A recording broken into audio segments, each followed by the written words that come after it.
Hey folks, just come down to the wild end of my garden. It's a lovely evening, still close to midsummer, so it's lovely light, long days. Shame to waste it.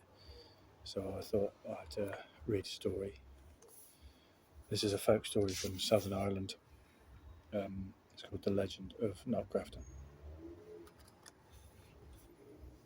A poor man once lived in the fertile glen of Airlow at the foot of the Galtree Mountains. He had a hump on his back and looked for all the world as if his body had been rolled and placed upon his shoulders. The hump was a great weight, and forced him to look to the ground as he walked. The man's name was Lusmore, after the fairy bell foxglove that he always used to wear in his cap for protection. And protection he needed, for although he was a harmless and inoffensive man could be, the country people around him had made stories up about it. They said Lusmore knew a lot about herb lore and charms, and you should be afraid to meet him on a dark night, which was very unfair. But he did have a great skill of straw plaiting and straw weaving, and maybe that's why some jealous people had started the stories. One early summer evening, Lusmore was returning home to Kappa, and he couldn't help but walk slowly. It took him a long time, longer than anyone else. It was quite dark when he came to the old burial mound of Knockgrafton alongside the road. Lusmore was tired, and he decided that here was a good place to rest for the night. Knockgrafton had well-known ancient well, where Fiacre had placed silver cups for anyone wishing to drink, to offer hospitality and show his rule of law. Fiacre was one of the kings of Ireland. I'd say there are several kings named Fiacre. Sure enough, Lusmore found the well and a silver cup, drank his fill of the cool water, and gave his thanks to the ancients and to the guardians of the place. He sat with his humped back against the grassy bank and looked mournfully up to the moon. She was full and round, casting her ghostly light across the grass and picking out the bell of the foxgloves that grew up around him. After a little while, Lusmore thought he could hear music.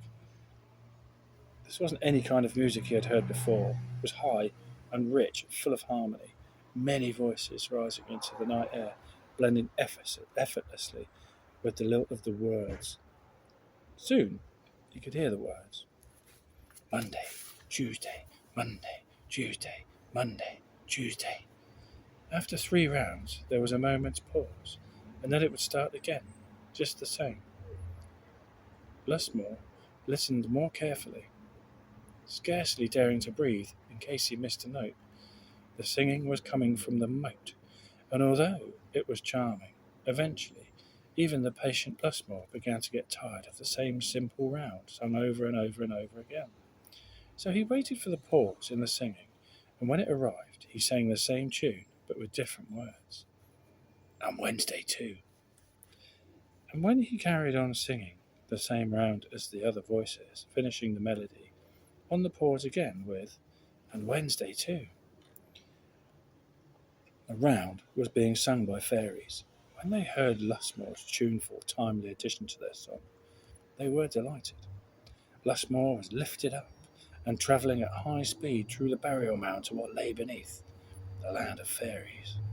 Lusmore found himself dancing with the little people, twirling round and round and round with a curious lightness to the sweetest music that kept dancing, dancing, dancing.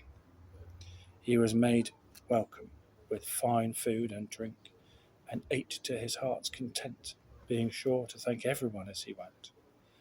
Presently, one of the fairies called for quiet, and said, Lusmore, Lusmore, despair not, nor deplore, for the lump or the hump of which you bore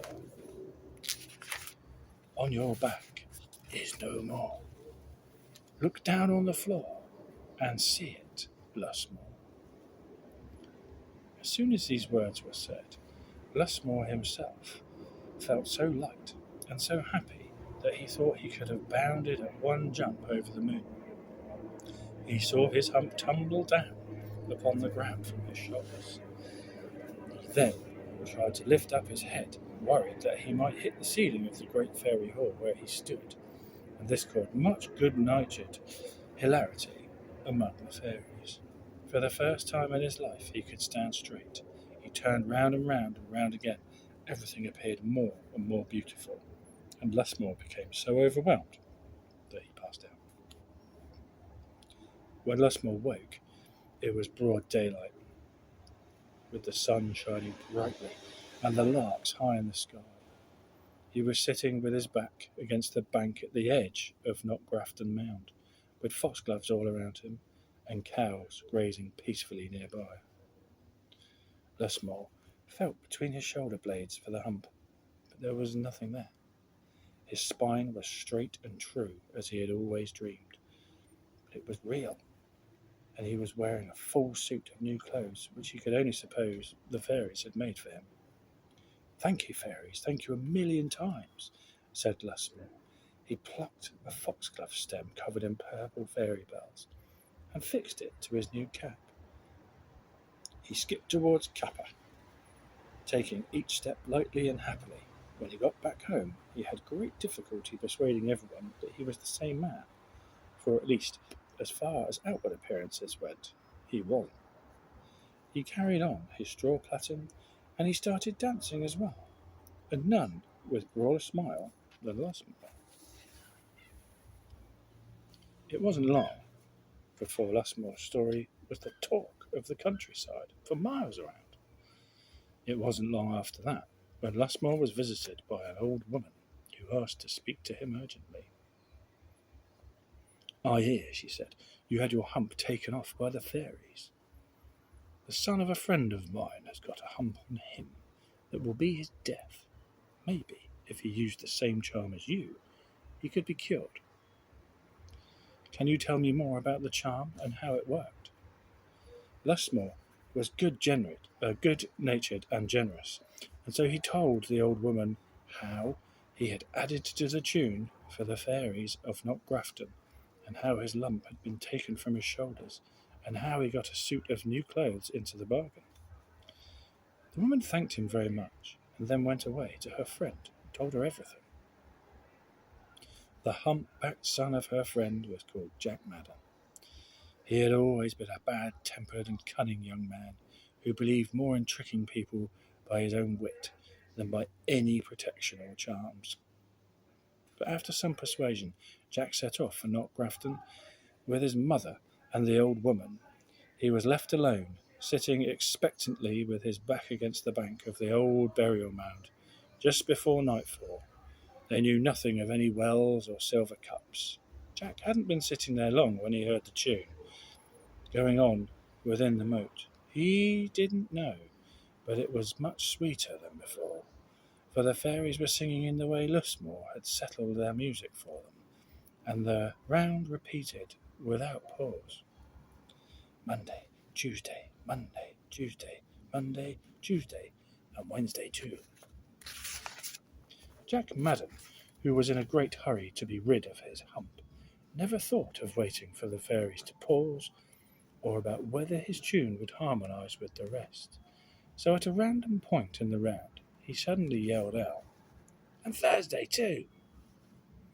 No sooner had the words passed his lips than he was taken up and whisked into the burial mound by the fairies, who crowded around him with angry faces, screeching and screaming. "Who spoiled our tune? Who spoiled our tune?" One stepped up to him and said, Jack Madden, your words sound so badden. The tune we feel glad in, this place that you stand in, that your life may we sadden. Here's 2 humps for Jack Madden." 20 of the strongest fairies brought Lusmore's hump and put it down on Jack's back over his own, where it became fixed as firmly as if it were nailed on. Out of their land under the hill and in the morning, when Jack's mother and her friend came to look for him, they found him half dead, lying against the grassy bank with 2 humps upon his back. Home they all went, horrified, and though the weight of his other hump and the long journey, Jack Madden died soon after, leaving his heavy curse to anyone who would go to listen to fairy tunes again.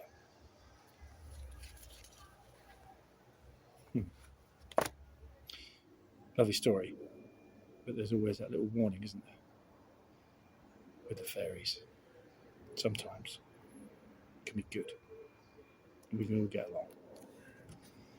But just one little false move, one little act of impatience, and you might find yourself like Jack Madden, double the trouble. Have a good evening.